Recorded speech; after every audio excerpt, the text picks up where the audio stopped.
Welcome to another Kevon Godfrey Youth Empowerment Program with your host, Coach Edwards.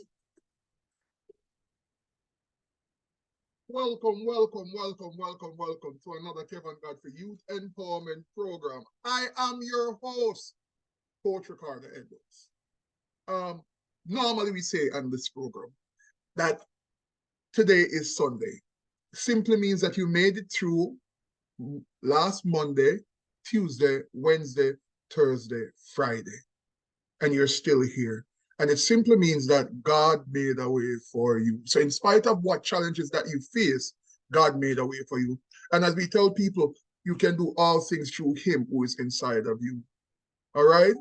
The program is a program that is geared to impact, inspire, and uplift, motivate, and transform the lives of persons by the sharing of testimonies, journeys of the guests that are invited on this program that will impact and help transform someone's life. So I'm happy that you're on the platform today. And I'm also elated that I have my special guest. Listen, the brother played basketball for Indiana Wesley. If you see him, yes, he is 6 foot something. I think over 9'8" or 9, maybe 10. He'll tell me more. But he's a husband and a father, wife Kate, and his 3 children, 2 boys and a girl, adorable children, Clark, Clay, and the great Ellie. Now, the brother has gone across the world using sports as a platform to reach people in areas that some of us only can watch on TV. And he has used that platform to go into and transform lives. I can tell you, I'm one of these lives. I met him several years ago in Jamaica, and you know, he has left a lasting impact on me. So I can imagine the others around the world that he has made an impact. I'm blessed to call him not just a friend, but indeed a brother. I'm speaking of none other, welcoming him to the platform for the first time as a guest, none other than Zach Arington. Hey, Zach, the Associate Director of Sports Reach USA. How are you doing? I'm doing good. How are you, Ricardo? Hey, listen, I'm excited because I have you on this platform. Yeah, you've been asking me for a while now. Glad to be able to make the time to be on this. I was going to question, I said, what did Kate threaten you with to say you have to go on the platform? So, yeah. All right. I'm happy to have you, Zach. I'm really happy to have you. So for those who are on the platform now, Zach, tell us, who is Zach in a nutshell? Who is Zach in a nutshell? Well, like Ricardo said, I do sports ministry. I do it locally. I live here in Cincinnati, Ohio. I do it nationally around the U.S., and I do it internationally. I've been doing this as a job for about 10 years. Basketball is what I played growing up and in college, so that's the way I usually use my ministry. But really, any kind of way that allows me to, or allows our coaches or players to be able to share the gospel, that's what we want to do. So if it's soccer, we'll do soccer. If we'll do football, we'll do football. If I don't know the sport, never heard of it, then I'll find someone that does. So I just want to make sure that if God opens the door, then I do my best to walk through it as best I can. Wow, awesome. Wow. So tell us, when did it all started for you? What was Zach Arington before Sports Reach? You know, open up a little and tell us. Yeah. So growing up, my dad had played college basketball. He had played at Georgetown College in Kentucky. And then growing up, he had played with Sports Reach. Sports Reach started in 1986.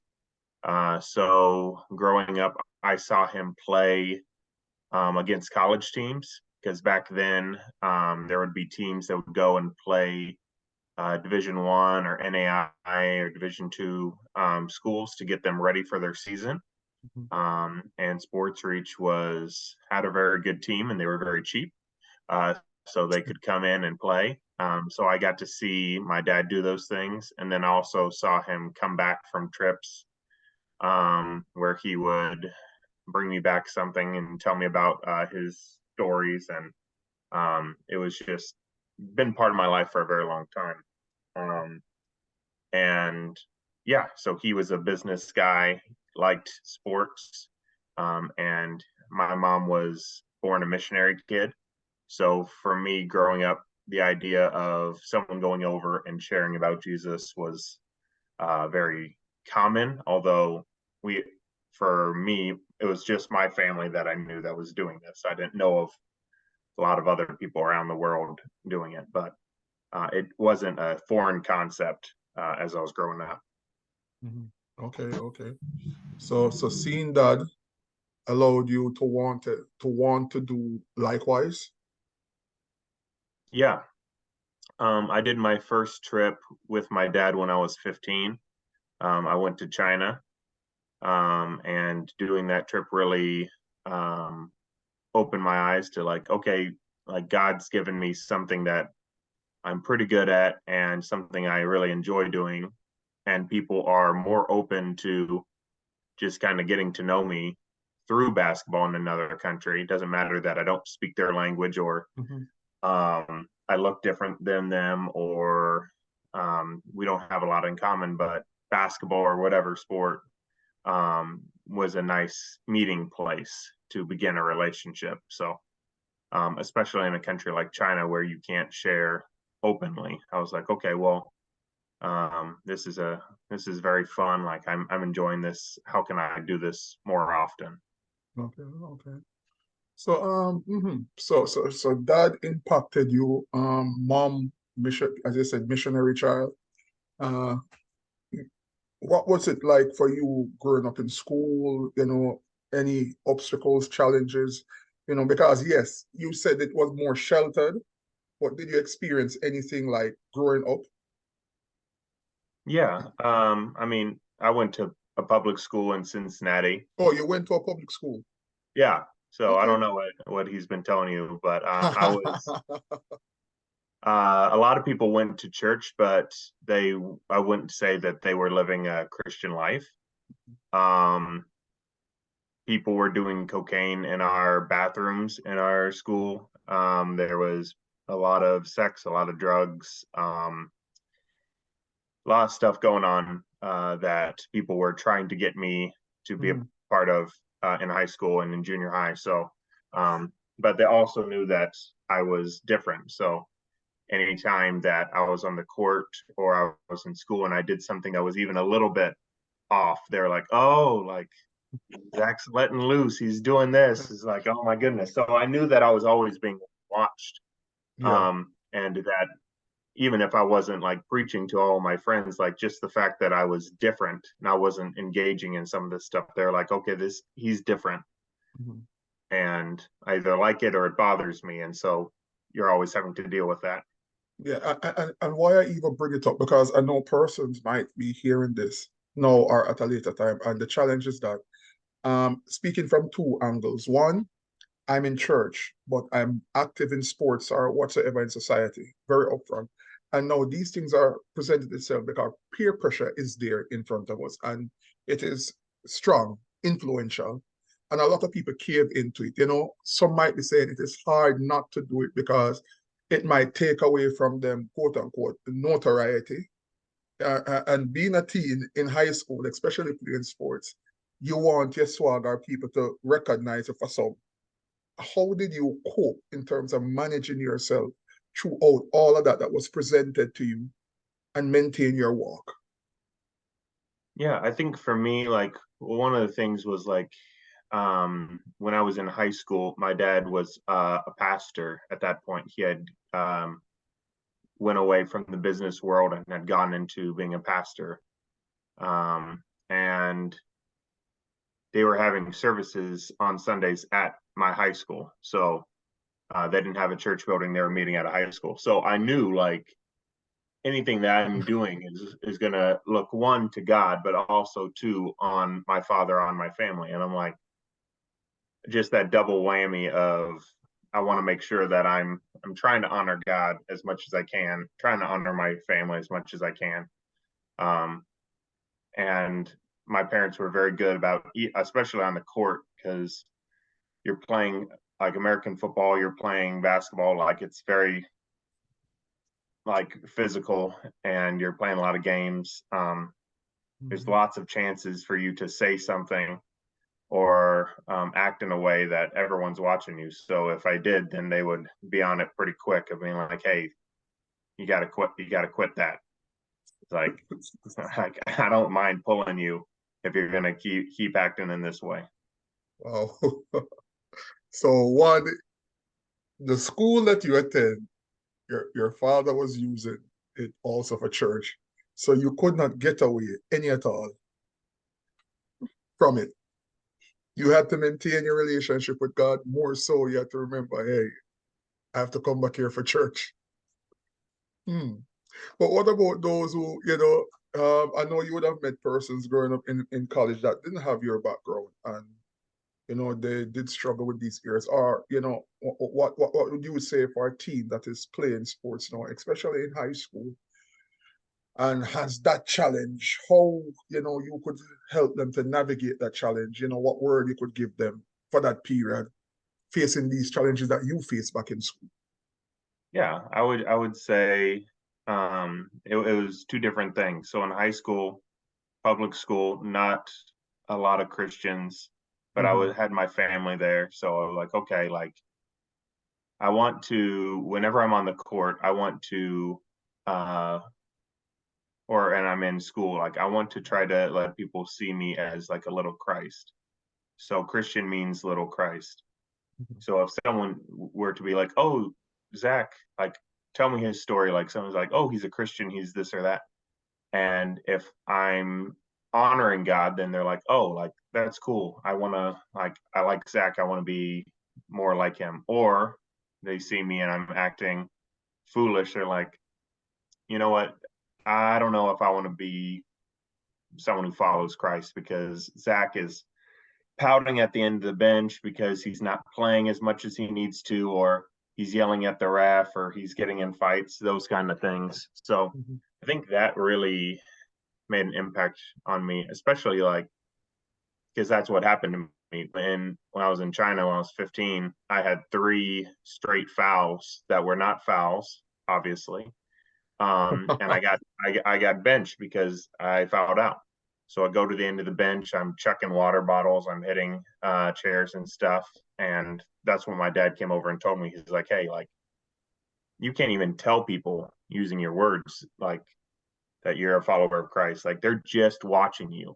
They're just seeing how you're acting. And you're not exemplifying a life of Christ right now. And so it's even more so when I'm back home in Cincinnati and I'm on a high school team and they're like, okay, you say this or you're doing this, but when you're on the court, you totally change. Like you're not real or whatever. So I never want someone to have that as like ammunition. And then in college, it was a Christian college, but not everyone on the team were Christians. Several became Christians through that time, which is awesome. But first guy, he was playing ahead of me. He told me after we were done, he's like, yeah, for 4 straight years, I was drunk for every one of our games. Wow. I played drunk. Wow.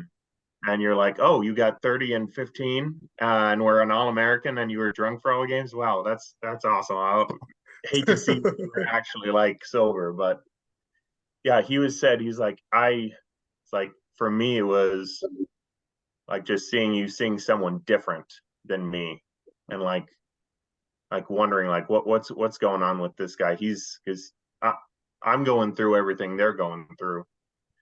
But how I'm acting or how I'm treating my teammates or I'm treating my girlfriend at the time or treating my coaches, like everyone was still watching that. And there was, again, at that point, I'm away from my family, I'm away from everyone that knows me. It's very easy to be like, okay, well, now I can live how I want because it's brand new. But at the same time, it's like, okay, like this is where they get to really know me. They don't know my dad. They don't know my family. Like if I'm going to say I'm going to follow Christ, I want them to know like this is who I am at all the time. Yeah, and many a times that's the challenge, living one life in the four corners. And when you step out, it's another person. It's another person. And you rightfully put it, you were in college. That means it was you, Zach. It wasn't your family. You didn't have the shelter of the church or anybody around you. No, it was you. You were there and you had the option to either cave in because, hey, nobody's watching you. You can do what you want. Or maintain your walk because you realize how you value your relationship. And I know that persons who are in, especially college, you know, your school is a Christian college, so many of the stuff that happen in other colleges might not happen there. But I've heard that many a times, the parties, the quote unquote, frequent going out and all of that, kind of dampen and mess up a lot of college students. So I'm happy that you share that it's important for one to have a personal relationship, even when you're not around by the persons who might be churchy or anything else. You need to maintain that walk for yourself. All right, I love how you put that, Zach. But I know being in college has its own perks. You played. I mentioned something about being competitive on the court and still maintaining Christ because I know I've gotten a few technicals while I was coaching. Yes, I have gotten a few technicals. And it wasn't for using anything bad, but it was actually just because of how I reacted to certain calls. You understand me? Yeah, and really and truly, afterwards, I felt guilty because I said, hey, what example am I setting for my players and those who look at me as a Christian? You understand me? And as a coach, even the referees that actually, are at the game who look up to me, you know, because I remember one referee said this to me, and I will not forget. He said, "Really, he said I'm really disappointed. I was put in a position that I really didn't want to give it a technical, but I know I had to give it a technical. And after the game, I had to apologize because that hurt me big time. And sometimes these actions are the one that thwart persons walk in terms of those who are watching us because the Bible says we should let our light shine. And many a times people are watching our actions and seeing, what we do that doesn't match what we're saying. That doesn't match what we're saying. So I'm happy that you brought that out, Zach, really and truly. But so you played, you graduated from college. Now, what pushed you to go further in sports ministry? Well, I think for me, like just again, it was something placed in my heart when I was 15 of like, hey, this is what I want to do. The reason why I went to Indiana Wesleyan was they had a degree in sports ministry, which was very Mm-hmm. rare. Mm-hmm. It was basically sports management mixed with youth ministry. Mm-hmm. Um, and then I graduate from college with this degree, and I'm like, okay, Lord, like, don't know what this looks like. Don't know really how I'm supposed to make money with this. The groups that I know are all funding based. If that's what I need to do, then let me know. I get married right out of college as well, so I'm trying to figure out what really is my path and my way forward.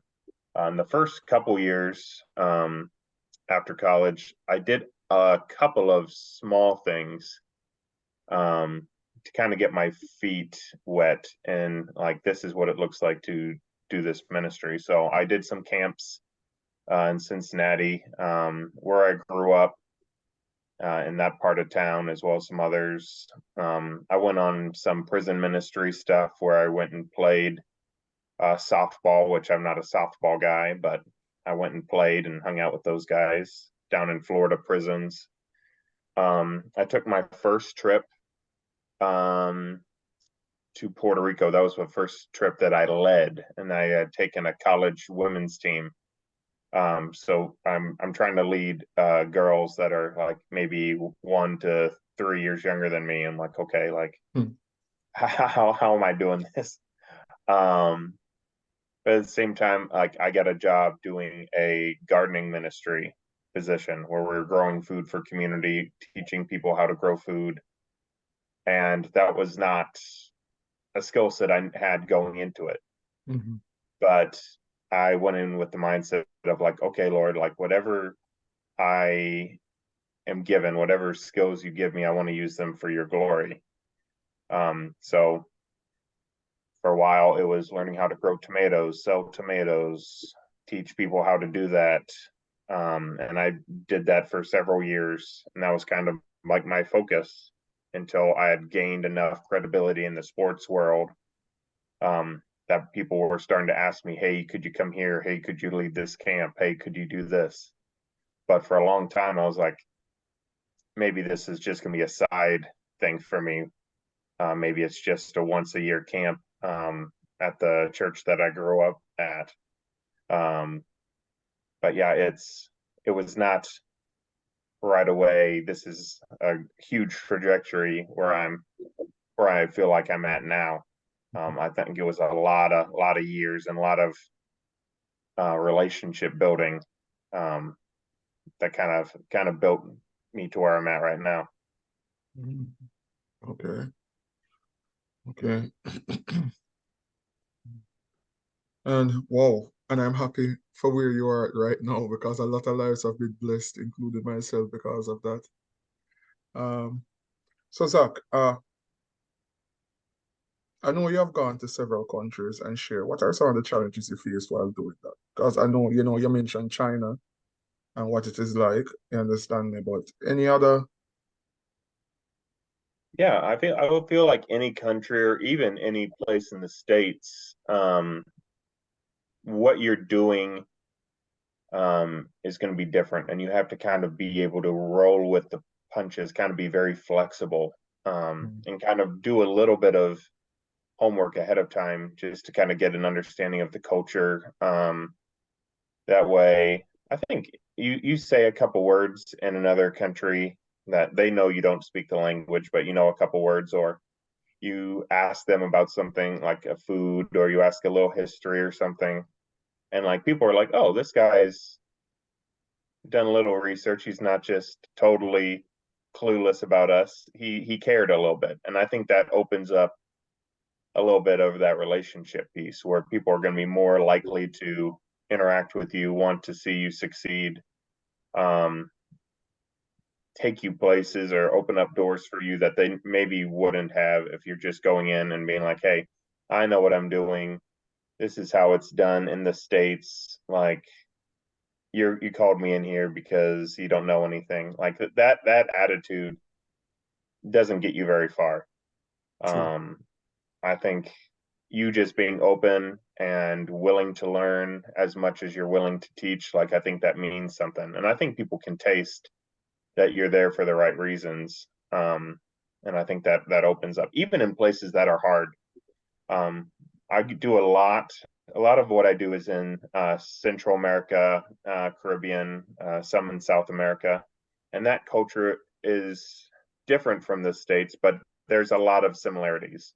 Yes. It's still from people know who Jesus is. They know about basketball, know about baseball, different a lot of sports that are similar. And they're more, I don't know, I feel like used to Americans. And then you go to a place like this year, I went to Azerbaijan, like totally, I have no context for this. This is a Muslim former Soviet country. Um, I can't share openly that it's illegal to do so. So how do I connect with people that I can't speak the language? They may see me as an enemy in some aspects rather than just a tourist, like who's there. Like how do I interact with that? How do I make parents feel comfortable with me interacting with their children? Um, if someone invites me over like a big wig and they start asking me questions like, why are you really here? Like, did your government pay you to come here to do something? Like, how do you interact in those settings where you don't Mm-hmm. show off fear, but you're like you just try to be wise in how you're interacting, where you're going to be honest, but you're not going to be like getting you and the people you're working with in trouble.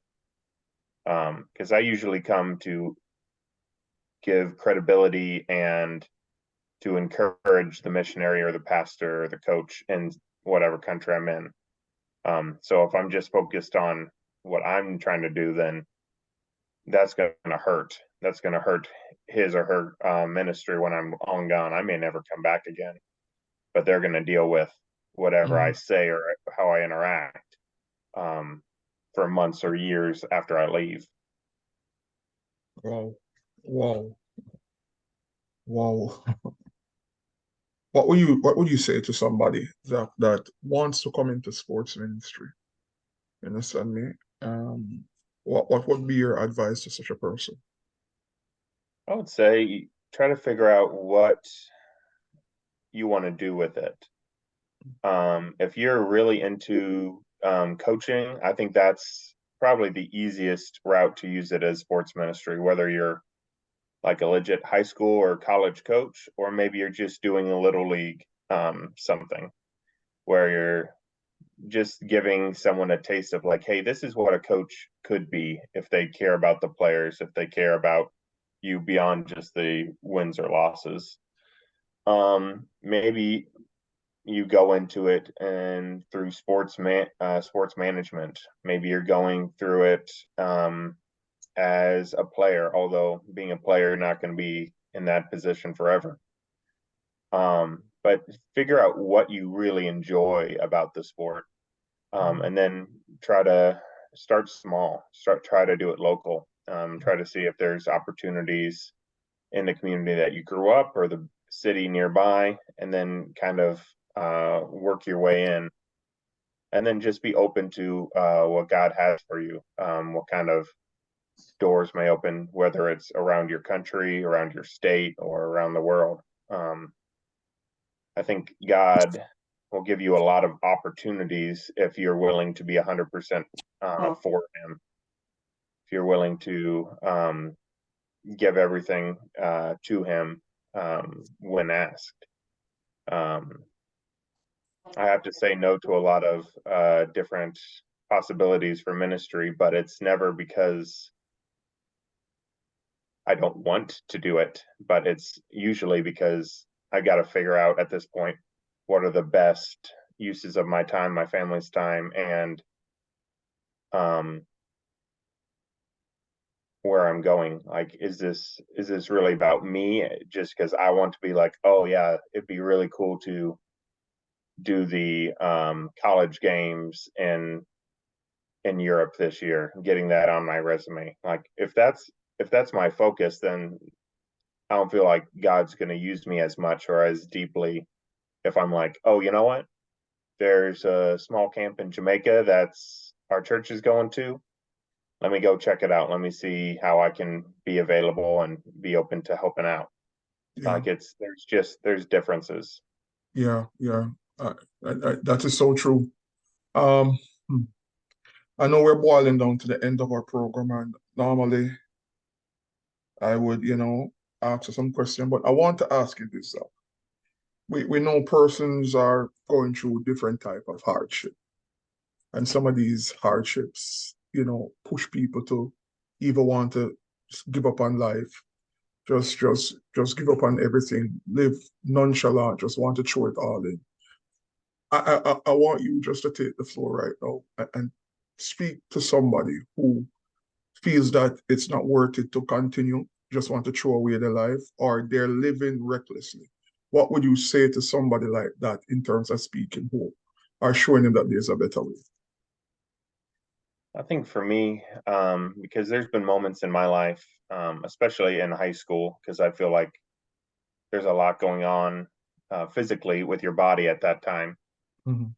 But especially like after games or after things like the emotion of sport kind of amplifies what's maybe underneath going on at home or going on at school or whatnot.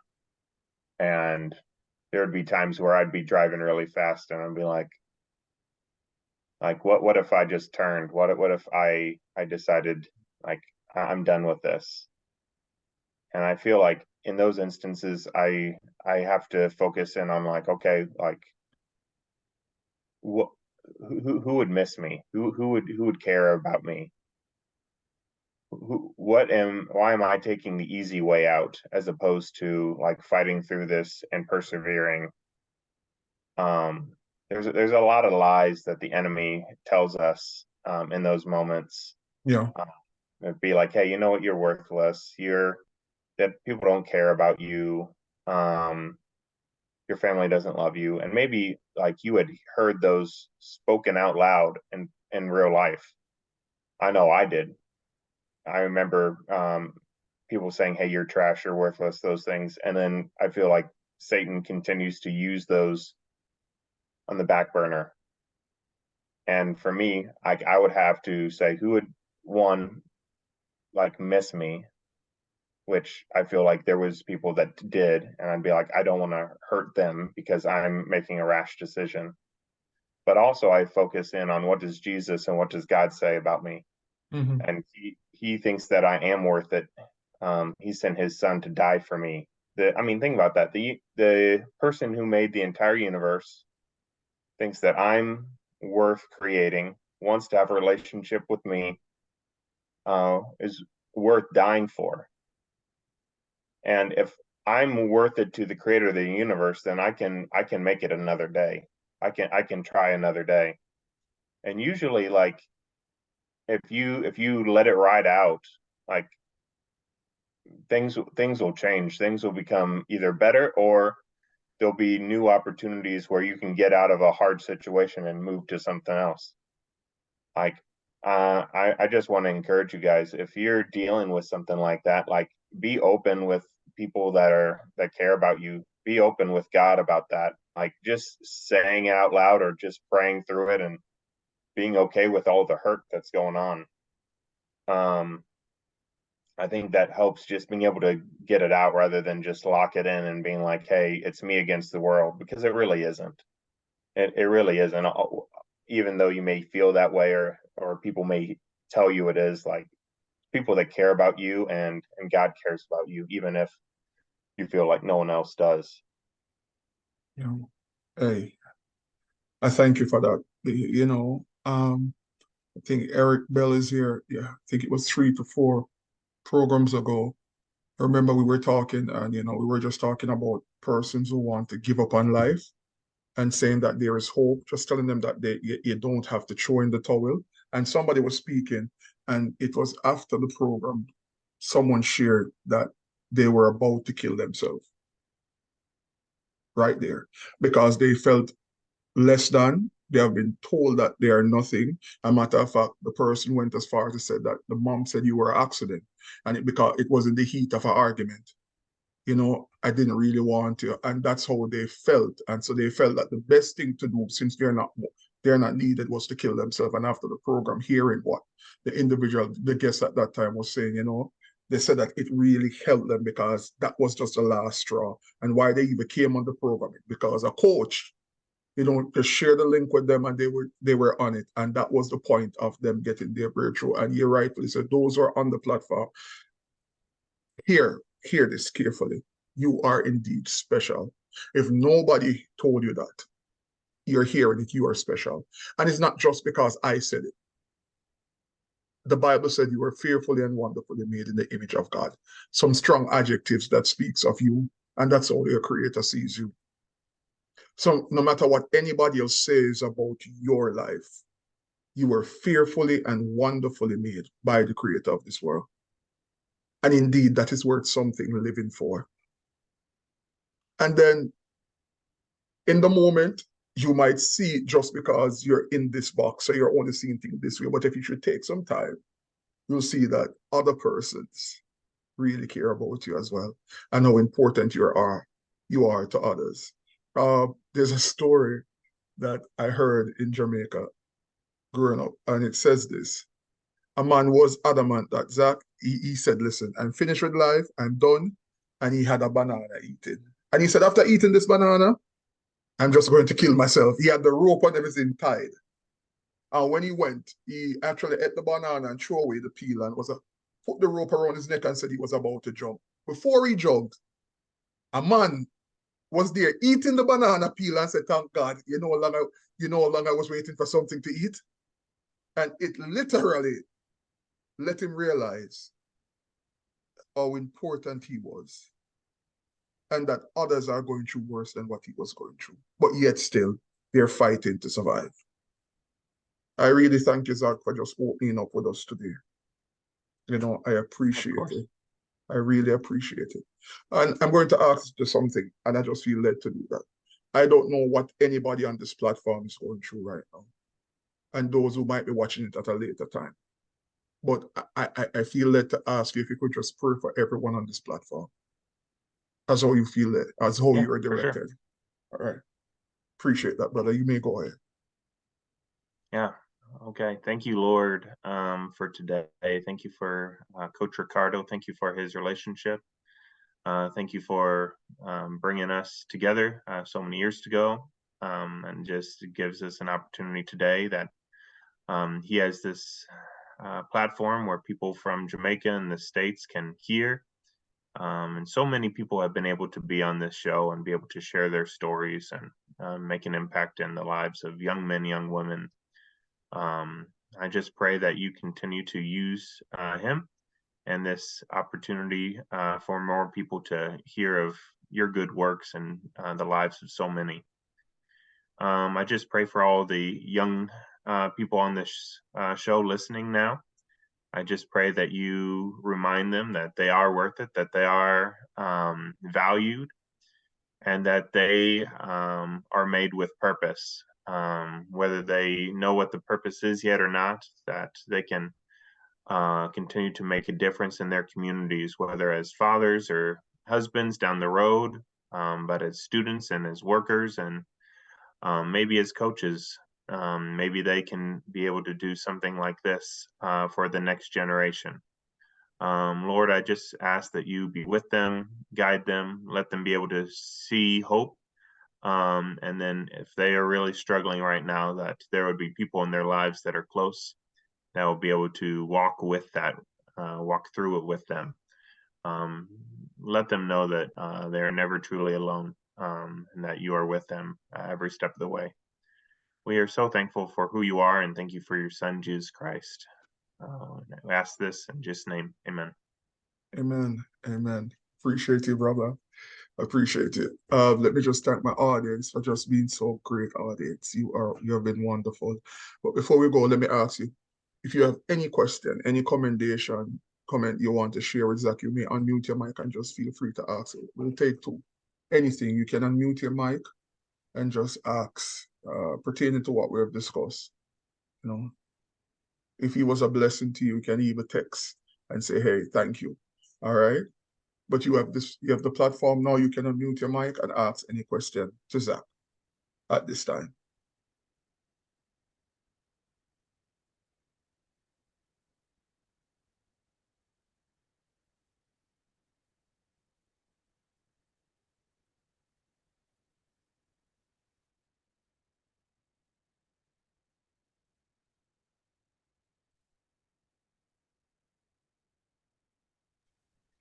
All right. Well, it seems like nobody want to ask you any questions, Zach. Nobody want to talk to you. I did a really good job of explaining what was going on. So yeah. But I'm looking forward, Zach, for us to linking up, meeting up. I think we have much work to do. Still have much more work to do. And as I said, Jamaican food is the best, right, Zach? Thank you for Jamaican agreeing. food is excellent. Very, very, very good. I hold you a curry chicken meal, okay, sir? Yeah, I'll be cooking. Curry chicken, curry goat, all that's good. Jerk pork, that's excellent. Oh Lord, yes. I owe you that. All right. I'll be hooking you up. Okay, brother? Sounds good. Hey, let me say to my audience, please, you don't know who will be on our program at any given time. We are the Associate Director of Sports Reach today, Zach Arington. But you might be surprised to know who will be coming on next. But what I would love for you to do for me is when you get the link, share it with somebody and allow it to be a blessing to others. You're on the Kevon Godfrey Youth Empowerment Program. Thank you for joining. Oh, wow. I just get a comment. I thank you for sharing. I really appreciate it. Continue to do the work of the Lord. Hey, Zach, that's for you, man. Bless you, Yeah, brother. thank you. Bless you. Appreciate it. Bless you, brother. All right. So God bless you. Tune in to us next Sunday at 4 p.m. Now the time zone has changed. So it'll be 4 p.m. on the Kevon Godfrey Youth Empowerment Program to allow God to bless you, inspire you, impact you. God bless you. Have a productive and we're out. Hey, see you soon. I know I can be what I want to be. If I work hard at it, I'll be where I want to be. God bless you. Thank you, guys.